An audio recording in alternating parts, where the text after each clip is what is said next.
Welcome to Singapore.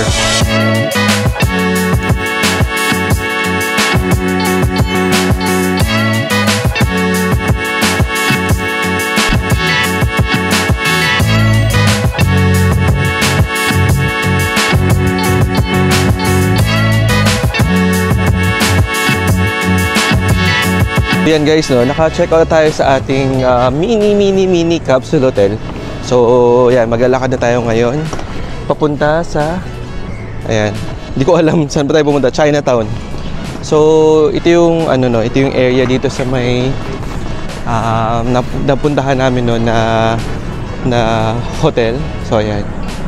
Okay. Mag-walk daw tayo for 7 minutes.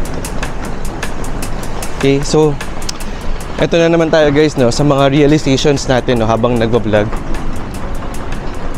Today is a Friday, no? So, as you know, pag Friday may mga pasok, no? And for some reason, dito talaga sa Singapore, no, kahit may pasok, sobrang relaxing nung mga ganitong umaga. I mean, the rush hour. Kasi siguro everything's in place. Siguro if I would put it that way, everything's in place.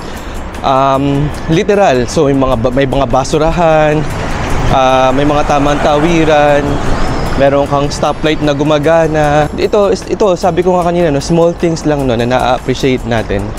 And yeah, good thing na na-experience natin itong ganito, no, para lang tayong ma-share sa inyo. So meron pala kami ulit nakita na bagong capsule hotel na malapit lang sa atin. So itong Wanderloft Capsule Hostel. So baka pag may chance yan, pwede din natin i-try. And itong area, no, dito sa pinuntahan namin, no, dami din mga hotels and kainan. Okay. Ito, Michelin store siya, no. Ito. Ano siya? Authentic Thai Isan cuisine. Diba? Ang dami yung pwedeng puntahan dito.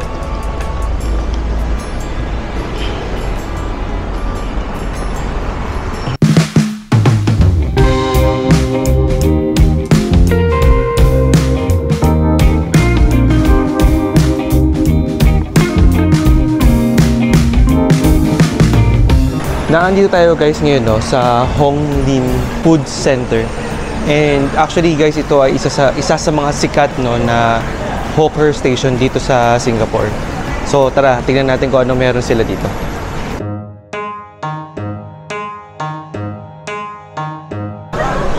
Meron din sila mga bakote. Ayan. Parang kaka-open lang yata nung store na to.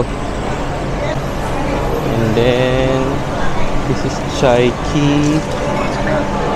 So, lipat lang tayo guys ng location para makita natin, no, kung ano ba yung mga na-offer dito sa area na to. Kasi medyo parang maaga pa and medyo sarado pa yung mga ibang hawker centers. Okay?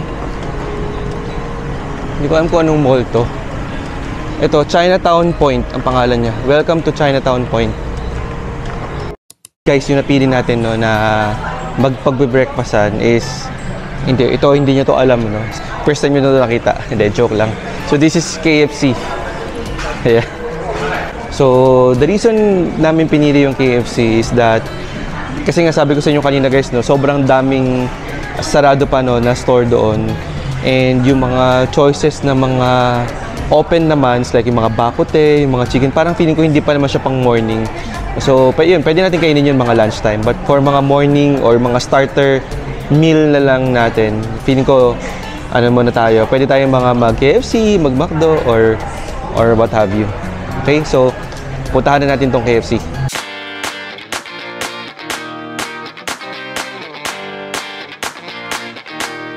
So meron silang unboring morning, waffle and chicken platter, meron silang mga twister and all.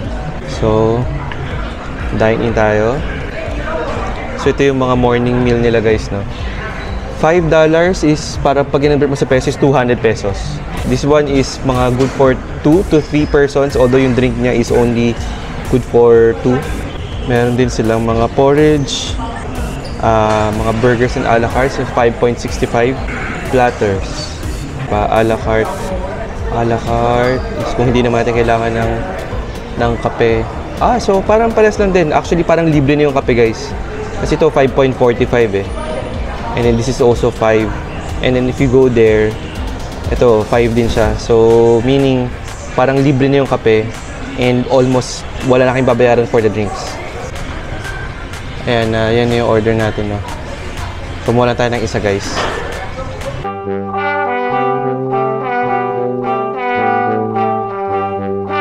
Nakuha na natin, guys, yung ano natin, pagkain natin, no. So, and this is how it looks like. We have our coffee. And we have our big twister. Laki, oh. Diba? So, as you can see, with the size of my hand, it's like doble siya. And you have the triangular, ano ba to? Hash brown. So, try natin kainin.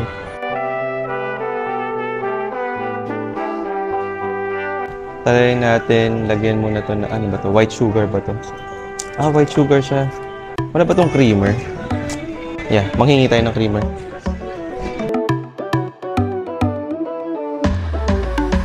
So guys, ang pagkakaintindi kasi yata niya, yung kape yata wala daw coffee, wala daw milk. So sabi niya, parang tinuturo niya na hindi yata daw natin in-order yung may milk. So anyway, mabait sila today, no? Binigyan niya tayo ng fresh milk.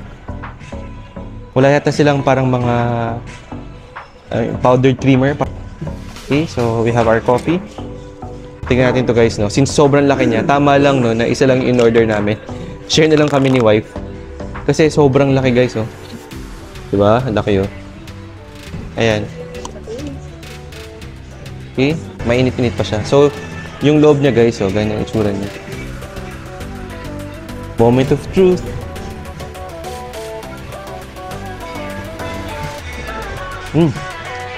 Yung una mo malalasahan, guys, is really the cheese and the mushroom. Yung combination of both, sobrang na siyang malasa. For me, sobrang sulit nito, no? With all the fillings inside and yung laki niya, may coffee ka pa and all, for a price of $6 or $6.8, no? So guys, again, we are doing the conversion because gusto lang natin malaman ninyo, no, kung magkano ba to in peso. But in reality, dapat hindi talaga tayo nagko-convert. Tara, kain tayo.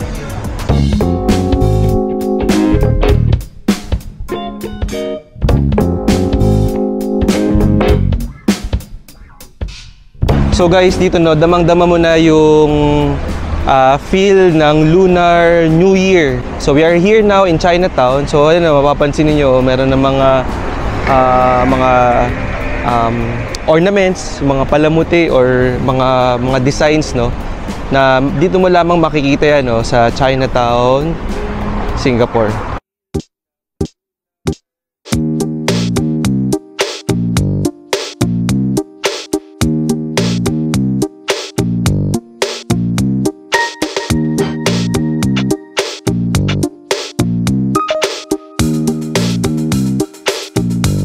Raffles Place, please mind the platform gap. Exit na tayo, no? So guys, meron kami na-discover, no, na you can use your mga wireless credit card for you to pay your own access sa mga MRT. So na-try natin siya kanina. So ito, try natin ulit. Okay, diba? Ayun, no? So dun sa mga mabilisan lang na travel, guys, you won't need to buy your tourist pass or your ticket. And if you have your own credit card, you can actually use this, no? Guys, katulad nung sinabi ko sa inyo, no?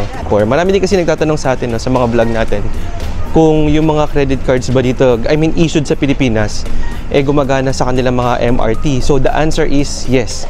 Although meron naman kami tourist pass, be transparent, ito yung Singapore pass natin, no? But we said, sabi ko kay wifey, try natin kasi hindi pa namin natatry, to use credit card to access the MRT. So, same lang, guys. Kung hindi nyo kailangan pumila, basta may credit card kayo, ilabas nyo na yung credit card niyo and make sure lang na gumagana siya sa mga wireless, no, na mga transaction.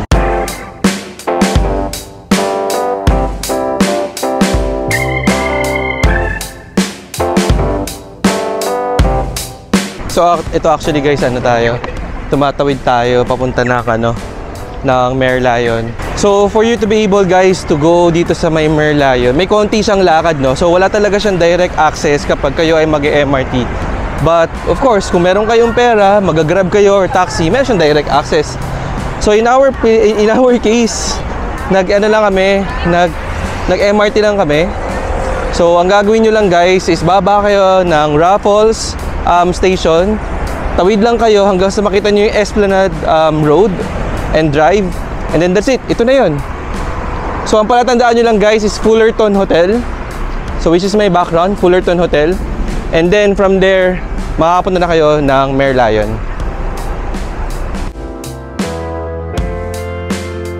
So guys, welcome to Singapore.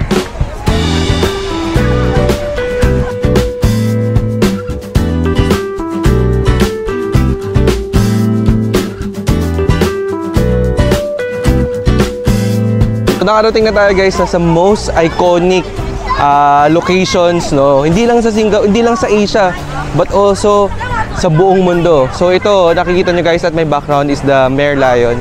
And this actually symbolizes the Singapore city or the Singapore as a country. Okay? Ganda, di ba?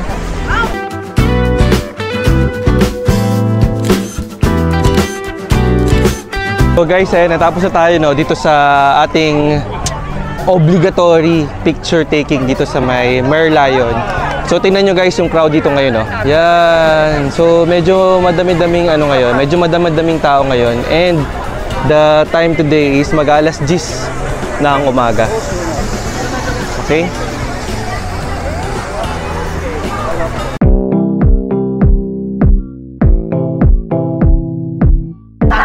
Nakakatuwa lang siya guys, no, because you're able to witness in front of you, no, itong mga ganitong mga iconic places na pagpupunta ka ng iba't ibang bansa. And of course, lagi namin pinupuntahan yun just to make sure lang, no, na some point maximize the opportunity na makita mo in person yung mga nakikita mo lang normally sa mga videos or sa images.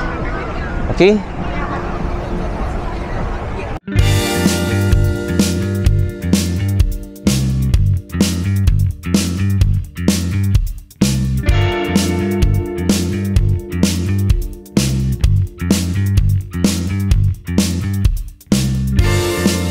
So guys, ayan, no, kung gusto nyo mag 7-Eleven, meron din dyan malapit.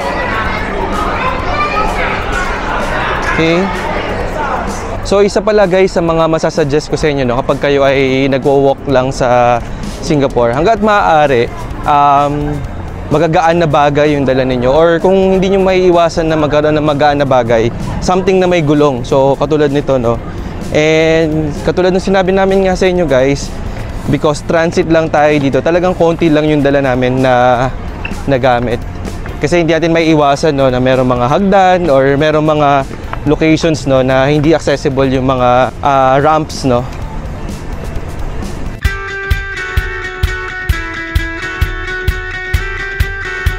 This is Anderson Bridge. And that's the Fullerton Hotel.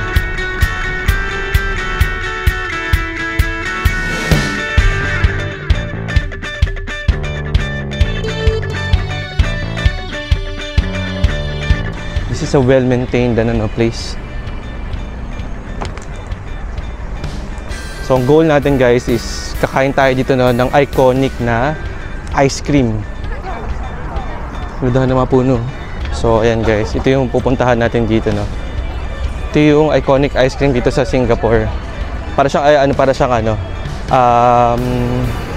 sandwich. Meron siyang ice cream sa gitna.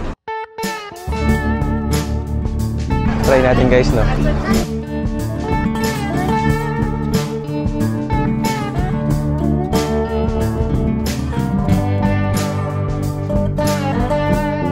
Okay. So nakakuha na tayo, no. Ang nakuha natin guys is bread na peppermint. Nakakuha siya si wifey ng raspberry wafer. So, experience lang guys, no. So, actually kanina habang nakapila tayo doon, maraming mga alam na nga nila nakapila pero talagang sumingit pa sila. But anyway, pinabalik naman sila nung nung nagtitinda. And as usual, since maraming binibenta si Manong, kailangan niya magmadali. So itong binili natin guys is worth 2 Singapore dollar, and I think yung wafer is 1.5. Okay, so we normally would buy this, I mean in the old days, no, nung pupunta pa tayo dito sa Singapore. And ngayon lang natin siya ulit nakita, and since nandito tayo sa Singapore, wag natin itong palampasin. Okay, so let's try this.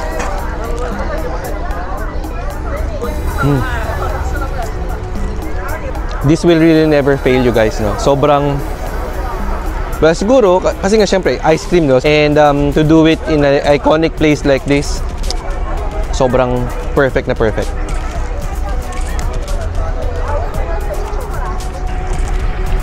Kung kayo guys ay nasa Singapore, wag niyong palalampasin to, no? So this is a good sabihin natin way to also experience yung mga local food, street food, and also mura-mura siya, 2 Singapore dollar, no? So in our peso, this is only about 80 pesos. So ang next stop natin guys ay Newton. So this time naman hawker place yung pupuntahan natin. So tara, puntahan na natin.